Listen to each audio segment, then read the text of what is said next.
A Coreia do Norte, liderada por Kim Jong-un, lançou o que se acredita ser um míssil balístico de médio alcance sobre o espaço aéreo do Japão, sendo a segunda vez em um mês. A ameaça de arma nuclear pela Rússia é uma séria ameaça à paz e segurança internacionais. Eu absolutamente não posso aceitar isso. Se você achou que a Ucrânia e Taiwan estavam mal, o caso do Japão vai te dar um ataque cardíaco. Apesar de ter tido um dos exércitos mais poderosos durante a Segunda Guerra Mundial, o Japão moderno não possui exército. Isso é loucura, pois está sempre em conflito com vizinhos agressivos. A China está sempre pressionando pelo controle de territórios japoneses disputados. A Coreia do Norte segue lançando mísseis sobre o espaço aéreo do Japão. E até mesmo a Rússia está de olho em terras japonesas contestadas. Mesmo com as ameaças, o Japão mantém uma política de não militarismo. Esse compromisso vem de sua Constituição pós-Segunda Guerra Mundial, que rejeita a guerra como forma de resolver conflitos. Os Estados Unidos da América têm protegido o Japão com base nas garantias de segurança existentes. Contudo, o presidente Trump aparenta estar insatisfeito e pode se retirar desses acordos em breve. Temos um acordo interessante com o Japão, temos que protegê-los, mas eles não têm que nos proteger, você sabia? É assim que o acordo está escrito, temos que proteger o Japão. Além disso, eles lucram muito conosco economicamente. Esse é outro assunto, mas precisamos proteger o Japão. Mas em nenhuma circunstância eles têm que nos proteger. Eu realmente pergunto quem faz esses acordos. Com os Estados Unidos da América ameaçando abandonar o Japão e seus vizinhos se tornando mais fortes e agressivos, como o país sobreviverá sem um exército próprio? Antes de começarmos, clique no botão de curtir abaixo. Isso ajuda muito contra os bots que tentam descurtir o vídeo para matar seu alcance. O canal foi denunciado em massa pela cobertura da Guerra Russa, o que reduziu muito as visualizações, então seus likes ajudam bastante. Obrigado! Para entender melhor este caso, precisamos primeiro voltar no tempo ao auge do imperialismo japonês. No começo do século XX, o Japão era uma potência imperial crescente, desejosa de ampliar sua influência. Ele possuía um exército forte, aprimorado por anos de reforma, e estava decidido a se tornar uma grande potência mundial. O caminho da nação para o poder militar começou no final dos 1800. Após séculos de isolamento, o Japão se modernizou rapidamente durante a restauração Meiji, que restaurou o governo imperial em 1868, sob o imperador Meiji. A nação construiu uma poderosa marinha e exército, modelados a partir do Ocidente, e logo começou a expandir seu território. No início do século XX, o Japão já havia derrotado a China em 1895 e a Rússia em 1905 em grandes guerras, provando sua força. Na década de 1930, o Japão se tornou mais agressivo. Invadiu a Manchúria em 1931 e depois lançou uma grande guerra contra a China em 1937. Buscando controlar recursos e terras, o Japão avançou ainda mais no Sudeste Asiático e no Pacífico. A menos que você tenha vivido isolado, deve lembrar que o Japão entrou na Segunda Guerra Mundial ao lado da Alemanha e da Itália, atacando Pearl Harbor em 1941. Essa jogada ousada arrastou os Estados Unidos para a guerra, preparando o palco para a queda do Japão. Essa rápida expansão que o Japão estava tendo veio a um custo terrível.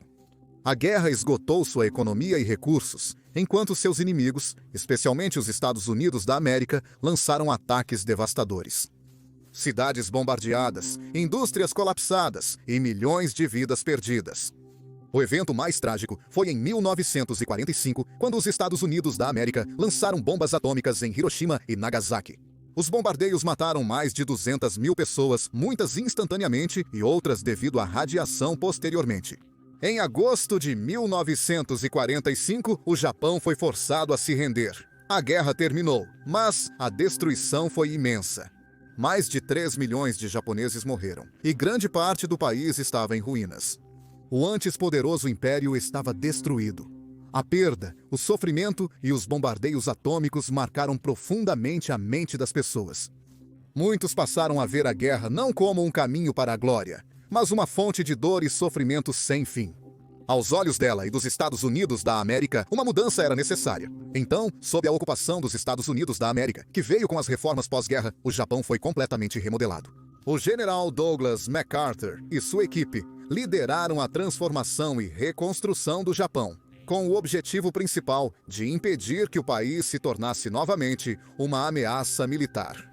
No centro da transformação do Japão estava uma nova Constituição, adotada em 1947, que incluía uma cláusula inovadora, o artigo 9. Esta cláusula afirmava que o Japão renunciaria permanentemente à guerra como forma de solucionar disputas e jamais teria forças terrestres, marítimas, aéreas ou qualquer potencial bélico. A ideia por trás do desarmamento do Japão era evitar outra guerra custosa no mundo. No entanto, a criação do artigo 9 não foi sem controvérsia. MacArthur e sua equipe, junto com oficiais japoneses, trabalharam para assegurar que o Japão não retornasse ao militarismo. A cláusula era clara. O Japão não teria condições de guerrear. Mas eis a questão. A redação do artigo 9 deixou algum espaço para, digamos, interpretação? Apesar de proibir a guerra e forças armadas, não mencionava especificamente a autodefesa. Essa incerteza gerou muitos debates ao longo dos anos sobre se o Japão pode ter forças militares apenas para a autodefesa. Ou o artigo significa que o Japão não poderia ter nenhum militar? Essas perguntas, feitas décadas atrás, moldaram a identidade do Japão e sua abordagem à segurança. Aprofundaremos mais sobre isso. Nos primeiros anos após a guerra, a Constituição Pacifista do Japão era considerada parte de sua nova identidade democrática. Os horrores da Segunda Guerra Mundial, como os bombardeios atômicos e a destruição em larga escala, marcaram profundamente o povo japonês. Muitos abraçaram o pacifismo para garantir que tal devastação nunca mais ocorresse. O artigo 9 se tornou um símbolo do compromisso do Japão com a paz e sua rejeição à guerra. Porém, o mundo mudava rapidamente, e o papel do Japão na política global logo testaria seus princípios pacifistas. Em 1950, tudo mudou com o início da Guerra da Coreia. Estamos unidos em detestar a escravidão comunista. Sabemos que o custo da liberdade é alto, mas estamos determinados a preservar nossa liberdade, não importa qual seja o custo.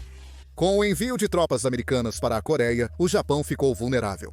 Com a nova República Popular da China espalhando o comunismo na Ásia, os Estados Unidos da América mudaram sua estratégia. O papel do Japão na Guerra Fria, de repente, se tornou crucial. Os Estados Unidos da América começaram a pressionar o Japão a reforçar suas defesas, mesmo que minimamente, visando estabilizar a região. Irônico, não? Afinal, foi esse mesmo Estados Unidos da América que pressionou pela desmilitarização poucos anos depois. Isso foi uma grande mudança em relação ao objetivo original do artigo 9, que visava impedir que o Japão tivesse qualquer poder militar. O que o Japão fez então? Em agosto de 1950, formou-se a Reserva da Polícia Nacional.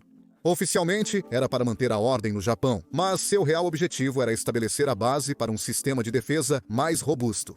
A Reserva da Polícia Nacional iniciou com uma força de 75 mil membros levemente armados, além de 8 mil para a segurança marítima. Modelado após o Exército dos Estados Unidos da América, era liderado por um comandante que supervisionava 4 unidades regionais. Embora não oficialmente militar, estava claro que essa força era uma reação ao mundo em mudança. A Guerra da Coreia evidenciou o valor estratégico do Japão. Os Estados Unidos da América consideravam a Reserva da Polícia Nacional uma forma do Japão contribuir para a segurança, sem ferir sua Constituição. Com o passar do tempo, a força aumentou. Em outubro de 1952, foi renomeada para a Força de Segurança Nacional e expandida para 110 mil membros. Isso foi um marco na gradual movimentação do Japão rumo ao rearmamento, apesar do governo insistir que essas forças não tinham potencial bélico. A criação da Reserva da Polícia Nacional e sua evolução para a Força de Segurança Nacional refletiram o frágil equilíbrio do Japão. O Japão estava comprometido com sua Constituição pacifista. Por outro lado, as realidades da Guerra Fria e a necessidade de autodefesa exigiam alguma capacidade militar. Essa tensão entre ideais e necessidades práticas moldou a estratégia de segurança do Japão por décadas. A Força de Segurança Nacional preparou o terreno para o que mais tarde se tornaria as Forças de Autodefesa do Japão, ou Forças de Autodefesa do Japão. A criação das Forças de Autodefesa do Japão, em 1954, foi um grande marco para o país após a Segunda Guerra Mundial. Oficialmente, as Forças de Autodefesa do Japão foram criadas apenas para autodefesa, não para atacar outros países. Consiste em 3 partes principais: a Força de Autodefesa Terrestre, Força de Autodefesa Terrestre, que lida com operações terrestres; a Força de Autodefesa Marítima, Força de Autodefesa Marítima, que protege as águas do Japão; e a Força de Autodefesa Aérea, Força de Autodefesa Aérea, que guarda os céus do Japão. Apesar de não ser uma força militar tradicional, as forças de autodefesa do Japão se tornaram uma força robusta e moderna. O Japão investiu bastante em equipamentos bélicos de ponta, como caças, destroyers e sistemas antimísseis. Mas as forças de autodefesa do Japão têm limites. O Japão não pode enviar tropas para o exterior ou iniciar ataques. E qualquer tentativa de mudar essas regras gera debates acalorados no país e no mundo. O trabalho das forças de autodefesa do Japão é defender o Japão, em linha com o compromisso do país com a paz. O crescimento das forças de autodefesa do Japão foi moldado pela Constituição do Japão. Apesar da Constituição proibir forças bélicas terrestres, marítimas ou aéreas, ela não impede que o Japão tenha forças de autodefesa. Essa brecha permitiu que o Japão desenvolvesse as forças de autodefesa do Japão, mantendo seus princípios pacifistas. A Forças de Autodefesa do Japão é projetada para ser estritamente defensiva, sem poder atacar outros países. Isso ajudou o Japão a alegar que as Forças de Autodefesa do Japão não viola o espírito do artigo 9, apesar de ultrapassar os limites. Atualmente, as Forças de Autodefesa do Japão é uma das forças de defesa mais avançadas do mundo, com cerca de 250 mil soldados. Apesar dos altos números, as Forças de Autodefesa do Japão enfrentam dificuldades em recrutar pessoas suficientes. Em 19.598, visava trazer 19.598 novos membros, mas só conseguiu 9.959, que é apenas 51% de sua meta.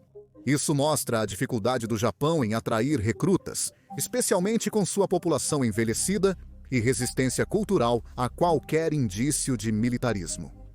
Para enfrentar esses desafios, o Japão aumentou muito seu orçamento de defesa. Em 2024, a despesa com defesa foi de apenas 1,4% do produto interno bruto, acima de 1,3% em 2023 e 1,1% em 2022.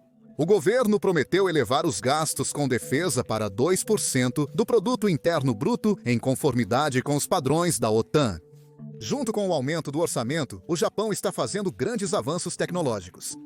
O Japan Ship Kaga, um destruidor convertido, facilitou recentemente o pouso de um caça stealth F-30 dos Estados Unidos da América, marcando um marco nas capacidades de aviação naval do Japão.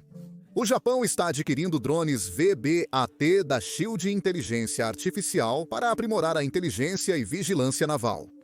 Tudo indica que eles vão reforçar sua segurança. O Japão continua em posição estratégica fundamental frente às ameaças de segurança da China e Coreia do Norte na região. As forças de autodefesa do Japão atuam com severas restrições. O Japão pode se defender em um mundo cada vez mais perigoso? A resposta não é clara. A Constituição pacifista do Japão ainda é fundamental para sua identidade, mas as realidades do mundo moderno o forçaram a se adaptar. Considerando esses acontecimentos, a posição estratégica do Japão continua crucial perante as ameaças de segurança regional, especialmente da China e da Coreia do Norte. A rápida expansão militar e as reivindicações territoriais agressivas da China são um dos desafios mais urgentes para o Japão. O conflito sobre as Ilhas Senkaku, chamadas de Ilhas de Aoyu pela China, se tornou o centro dessa tensão. Apesar de desabitadas, essas ilhas são estrategicamente importantes. A China costuma enviar navios da guarda costeira e aeronaves militares para águas e espaço aéreo, controlados pelo Japão, gerando tensão com as forças de autodefesa japonesas. Em suma, é intimidação, e o Japão quer poder se defender. As ambições da China no Indo-Pacífico também preocupam, além das disputas territoriais. O exército chinês modernizou-se rapidamente, implantando mísseis avançados, aeronaves furtivas e navios de guerra. Isso os torna um inimigo perigoso. Além disso, a crescente influência de Pequim no Mar do Sul da China e sua postura cada vez mais agressiva em relação a Taiwan agravam as preocupações de segurança do Japão.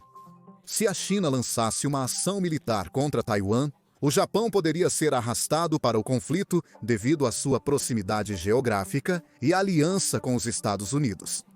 Com o avanço militar da China, o Japão estaria em sérios problemas. Além de mostrar seu poderio militar, a China também emprega meios não militares para pressionar o Japão. A coerção econômica, como restrições comerciais e boicotes, foi usada para punir o Japão por decisões diplomáticas que Pequim rejeita. Além disso, ciberataques da China visam agências governamentais e empresas privadas japonesas, representando um grande risco de segurança.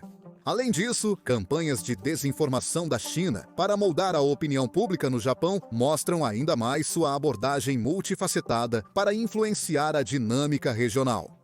No Noroeste, o Japão tem outro grande problema: a Rússia. Rússia e Japão ainda não resolveram a disputa sobre as Ilhas Kuril, que a Rússia assumiu o controle no final da Segunda Guerra Mundial. O Japão as quer de volta, mas a Rússia se recusa a discutir o assunto, reforçando seu exército na região. Recentemente, Rússia e China têm realizado exercícios militares conjuntos, o que mostra que estão trabalhando mais de perto juntos. Isso torna as coisas ainda mais difíceis para o Japão quando se trata de manter a segurança. A guerra na Ucrânia agravou a situação. O Japão se uniu a outros países ocidentais para aplicar sanções contra a Rússia. Em resposta, a Rússia tem exibido seu poderio militar próximo ao Japão, instalando sistemas avançados de mísseis e realizando exercícios navais no Pacífico. Isso é pura intimidação. Além disso, a Rússia controla grande parte do fornecimento de energia na região, e o Japão depende muito de petróleo e gás importados. Isso complica ainda mais a segurança do Japão. Sem exército, o Japão é uma ameaça menor para a Rússia, então Putin sente que pode pisar no país. Se China e Rússia são ameaças para o Japão, o nível de perigo representado pela Coreia do Norte é apocalíptico. A Coreia do Norte é um perigo imediato e imprevisível para o Japão. O regime testa mísseis com frequência, alguns já sobrevoaram o Japão, mantendo o país em alerta constante. Com a Coreia do Norte avançando em seu programa nuclear e desenvolvendo mísseis balísticos intercontinentais, o Japão deve se preparar para um possível ataque direto ou uma súbita escalada nas tensões regionais. Recentemente, a Coreia do Norte lançou múltiplos mísseis sobre o Japão. Em 29 de agosto de 2017, um míssil balístico sobrevoou o Japão e caiu no Oceano Pacífico, causando indignação internacional. Em 4 de outubro de 2022, outro incidente alarmante ocorreu quando um míssil sobrevoou o Japão e caiu no Mar do Japão, disparando alertas para que os cidadãos buscassem abrigo. Um mês depois, em 3 de novembro de 2022, a Coreia do Norte disparou outro míssil balístico de sua costa leste, sendo um deles um possível míssil de longo alcance que sobrevoou o Japão. Os testes revelam a determinação norte-coreana em aprimorar seus mísseis, mesmo diante das pressões e sanções internacionais. Para o Japão, isso significa manter-se vigilante e preparado para responder a uma ameaça que pode surgir a qualquer instante. A verdade é que o Japão está em apuros. As capacidades de guerra cibernética da Coreia do Norte também representam uma séria ameaça. O país é acusado de hackear instituições japonesas, como agências governamentais e entidades financeiras, para roubar dados e interromper operações. O crescente relacionamento entre a Coreia do Norte e a Rússia preocupa, pois pode fortalecer a postura agressiva de Pyongyang com apoio militar ou econômico. Sinais de perigo estão piscando para a esquerda e para a direita para o Japão. Diante disso tudo, a grande questão é: como o Japão tem respondido a essas ameaças? O país fortaleceu sua aliança de segurança com os Estados Unidos da América, participando de exercícios militares conjuntos e aprofundando a cooperação em tecnologia de defesa. Essa mudança reflete que o Japão deve assumir um papel mais ativo em sua própria defesa. O Japão e os Estados Unidos da América estão aprimorando sua parceria de defesa, principalmente em tecnologia militar avançada. Uma grande parte disso é o envolvimento do Japão no programa F-35. As forças de autodefesa do Japão estão adquirindo jatos F-35 de última geração, sistemas de defesa de mísseis e drones de vigilância para modernizar seu exército e se proteger das crescentes ameaças regionais. Em outubro de 2023, Estados Unidos da América, Austrália e Japão anunciaram planos de desenvolver aeronaves não tripuladas juntos. Em dezembro de 2023, Estados Unidos da América e Japão concordaram em explorar a inteligência artificial para aeronaves de combate colaborativas. Isso marcou o primeiro projeto sob sua nova parceria de P&D. Um exemplo principal dessa parceria é o programa F-35, onde os Estados Unidos da América fornecem ao Japão esses jatos de última geração. Ao cooperarem, os dois países enfrentam desafios de segurança compartilhados, mantêm a estabilidade regional e fortalecem sua aliança por meio da inovação e trabalho conjunto. Essa parceria exemplifica o poder da colaboração e do compromisso compartilhado com a segurança. Como resultado dos incessantes ataques que enfrentou, a cibersegurança também se tornou uma prioridade nacional.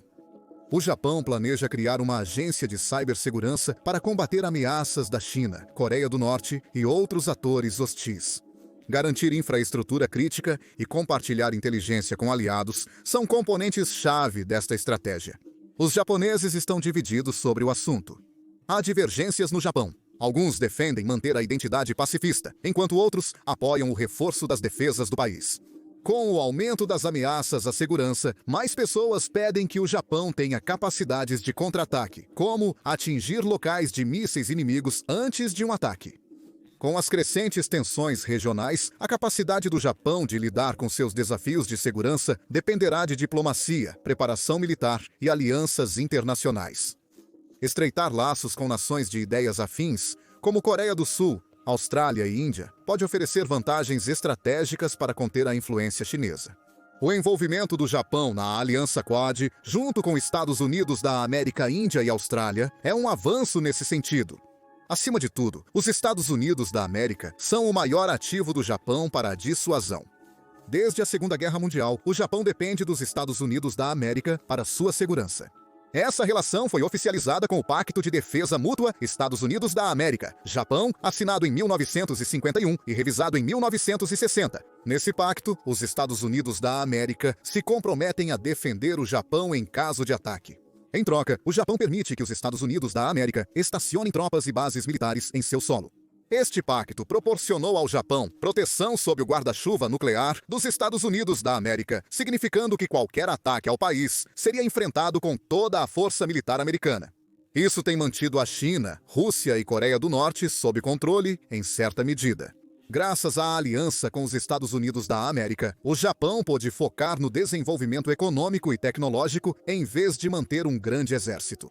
A Constituição japonesa pós-guerra proíbe um exército ofensivo, fazendo o país depender completamente deste acordo para sua segurança. Porém, recentemente, a dependência do Japão dos Estados Unidos da América tem sido questionada. Com as crescentes tensões globais e hostilidade dos vizinhos, questiona-se se os Estados Unidos da América manterão seu compromisso com o Japão ou se o país precisa assumir mais responsabilidade por sua própria defesa. Além das novas dúvidas, a aliança Estados Unidos da América-Japão tem sido crucial para manter a paz no leste asiático. Com as ameaças da China, Rússia e Coreia do Norte, a presença de tropas americanas no Japão, especialmente em Okinawa, ajudou a evitar ataques. Okinawa abriga 32 bases militares dos Estados Unidos da América, englobando cerca de 70% de todas as bases militares americanas no Japão. Os dois países também realizam exercícios militares conjuntos para se prepararem contra ameaças na região. Apesar dos esforços, rachaduras estão surgindo, ameaçando a aliança. Os Estados Unidos da América têm pressionado o Japão a fazer mais pela sua defesa, diante do crescente poderio militar da China e do desenvolvimento de armas nucleares pela Coreia do Norte. O presidente Donald Trump disse que a América não deveria ter que assumir toda a responsabilidade por proteger o Japão e instou o Japão a pagar mais e assumir um papel maior, até insinuando que os Estados Unidos da América poderiam se retirar do acordo. Se o presidente dos Estados Unidos da América realmente fizesse isso, o Japão poderia ficar numa situação difícil sem a proteção em que confiou por décadas. Essa incerteza levou a discussões sérias no Japão sobre o que deveria fazer se os Estados Unidos da América não puderem mais ser contados para a segurança. Tais discussões levam o Japão a repensar seus planos de defesa. Uma das discussões é se o Japão deveria desenvolver armas nucleares próprias. O Japão tem se oposto à proliferação de armas nucleares por anos. Depois das bombas atômicas em Hiroshima e Nagasaki, o Japão sempre buscou um mundo livre de armas nucleares. Alguns líderes e especialistas afirmam que o Japão pode precisar de armas nucleares próprias para se proteger caso os Estados Unidos da América deixem de fazê-lo. Afinal, as armas nucleares são o último dissuasor de guerra. Em seu crédito, o Japão tem a tecnologia e os recursos para construir armas nucleares rapidamente se quiser. Já possui um forte programa de energia nuclear e tecnologia de mísseis avançada. Apoiadores afirmam que possuir armas nucleares dissuadiria inimigos e garantiria a segurança do Japão, assim como evitou grandes conflitos entre outras nações. Contudo, a ideia do Japão ter armas nucleares é bastante polêmica. A maioria dos japoneses se opõe a isso, pois acreditam que iria contra a identidade pacífica do Japão como nação. Além disso, se o Japão obtiver armas nucleares, poderia iniciar uma perigosa corrida armamentista no leste asiático. Países como China, Coreia do Sul e Coreia do Norte podem responder construindo mais armas nucleares, tornando a região ainda mais instável. O Japão enfrenta uma situação difícil, mas não é o único aliado dos Estados Unidos da América preocupado com sua segurança. Países como Coreia do Sul, Alemanha e Polônia também discutem a necessidade de desenvolver suas próprias armas militares ou nucleares. Isso é uma resposta à incerteza quanto à política externa dos Estados Unidos da América sob o comando de Trump. Na Coreia do Sul, políticos sugeriram que o país deveria desenvolver armas nucleares para contrabalançar a ameaça da Coreia do Norte, principalmente se o apoio dos Estados Unidos da América diminuir. Na Europa, a retirada dos Estados Unidos da América de acordos de segurança, como o Tratado de Forças Nucleares de Alcance Intermediário e o Acordo Nuclear do Irã, gerou preocupações sobre a confiabilidade americana. Com isso, nações antes dependentes da proteção americana estão revendo suas estratégias de defesa. O Japão está diante de uma das maiores decisões de sua história moderna. Deve continuar a depender dos Estados Unidos da América para proteção, esperando que a aliança permaneça forte? Ou deve tomar medidas para fortalecer seu exército, mesmo que isso signifique se afastar de seus ideais pacifistas? Isso não é só uma questão de segurança, mas também de identidade nacional. Desde o final da Segunda Guerra Mundial, o Japão projetou uma imagem de nação pacífica e não militarista. Isso tem sido motivo de orgulho para muitos japoneses. Mas com um mundo cada vez mais instável, o Japão deve decidir se seu compromisso com a paz pode sobreviver nesse ambiente perigoso. A Aliança Estados Unidos da América, Japão garantiu a segurança japonesa por décadas, mas seu enfraquecimento exigirá uma nova estratégia. Seja fortalecendo seu exército, criando armas nucleares ou formando alianças de segurança, uma coisa é certa. As decisões que o Japão tomar nos próximos anos moldarão seu futuro e o futuro do leste asiático para as gerações futuras. E no coração da luta do Japão com o pacifismo está uma profunda divisão cultural e política que moldou o país desde a Segunda Guerra Mundial. De um lado, estão as pessoas que veem o pacifismo e a rejeição à guerra como um princípio sagrado, nascido dos horrores da guerra e escrito na Constituição pós-guerra do Japão. Do outro lado, estão aqueles que acreditam que o Japão deve mudar para sobreviver em um mundo perigoso. Este debate ocorre na política, escolas e ruas do Japão, enquanto o país busca manter seus ideais pacifistas diante das crescentes ameaças da China, Coreia do Norte e Rússia. O debate não é apenas sobre segurança, é sobre quem é o Japão, o que ele valoriza e que tipo de país ele quer ser no século XXI. A educação e os museus da paz tiveram um grande impacto na formação do pensamento pacifista dos japoneses. Por anos, as escolas ensinaram aos alunos sobre os terríveis custos da guerra, enfatizando a importância da paz e rejeitando o militarismo. Quase todos os estudantes japoneses visitaram um dos 76 museus da paz do país, espalhados por 32 regiões. Museus como o Museu Memorial da Paz de Hiroshima são poderosos lembretes do sofrimento humano causado pela guerra, especialmente os bombardeios atômicos de Hiroshima e Nagasaki. Desde sua abertura, o Museu de Hiroshima já recebeu mais de 74 milhões de visitantes, e a maioria sai com uma forte aversão à guerra. Contudo, esses museus frequentemente enfatizam o sofrimento japonês e negligenciam as ações do próprio Japão durante a Segunda Guerra Mundial. Essa narrativa unilateral fomentou um profundo pacifismo no Japão, mas foi criticada por não apresentar uma perspectiva histórica equilibrada. Apesar disso, a educação e os museus da paz têm sido cruciais para retratar a guerra não apenas como um fracasso político, mas também moral. O debate político sobre o artigo 9 é central na luta. Por décadas, o artigo 9 tem sido fundamental para a identidade do Japão, simbolizando seu compromisso com a paz e rejeição à guerra. Com o aumento das ameaças de outros países, alguns políticos argumentam que a cláusula não é suficiente para garantir a segurança do Japão. O ex-primeiro-ministro Shinzo Abe pressionou por mudanças na Constituição para permitir que o Japão tenha um papel maior na segurança global. Sua ideia, chamada de pacifismo proativo, buscava interpretar o artigo 9 para que o Japão pudesse fazer mais para proteger a si e aos outros. Críticos, porém, afirmam que isso contrariaria a Constituição e conduziria o Japão ao militarismo. O drama sobre o artigo 9 não é apenas sobre leis ou política. É emocional, tocando na identidade do Japão e no legado da Segunda Guerra Mundial. Além disso, mudar a Constituição é difícil. Exige aprovação de 2/3 no parlamento japonês e referendo popular. Até agora, nenhum governo japonês conseguiu fazê-lo, evidenciando a divisão da sociedade sobre essa questão. Os japoneses mais velhos que vivenciaram a guerra ou cresceram logo depois dela, geralmente têm fortes convicções pacifistas. Eles veem isso como um dever moral e uma maneira de honrar aqueles que morreram na guerra. Para eles, o artigo 9 não é apenas uma lei, mas uma promessa de que o Japão nunca mais entrará em guerra. Porém, os japoneses mais jovens têm uma visão diferente. Eles cresceram em paz e prosperidade e não sentem a mesma conexão emocional com o pacifismo. Pesquisas indicam que a maioria dos japoneses apoia a autodefesa, porém os mais jovens estão mais dispostos a alterar o artigo 9 e reforçar as forças armadas do Japão. Essa divisão geracional também é vista na política, com líderes mais jovens frequentemente adotando uma abordagem mais prática para a segurança. Contudo, mesmo os japoneses mais jovens relutam em aceitar plenamente o militarismo. O trauma da Segunda Guerra Mundial e dos bombardeios atômicos ainda impacta a visão dos japoneses sobre guerra e paz. Enquanto o Japão lida com essas grandes questões, uma coisa é clara: o mundo está observando. A decisão do Japão terá grandes consequências para si e toda a região. A Constituição Pacifista do Japão é uma inspiração, mostrando que um país pode rejeitar a guerra e optar pela paz. O experimento pacifista do Japão é um dos mais singulares da história moderna. Por mais de 70 anos, não lutou em guerras, nem disparou tiros em raiva. Com o aumento das ameaças e mudanças nas alianças, o Japão enfrenta uma escolha difícil. Pode sobreviver sem um exército e permanecer um símbolo de paz em um mundo que parece ter esquecido as lições do passado? Ou terá que se tornar um país normal, com todos os riscos e responsabilidades que isso implica?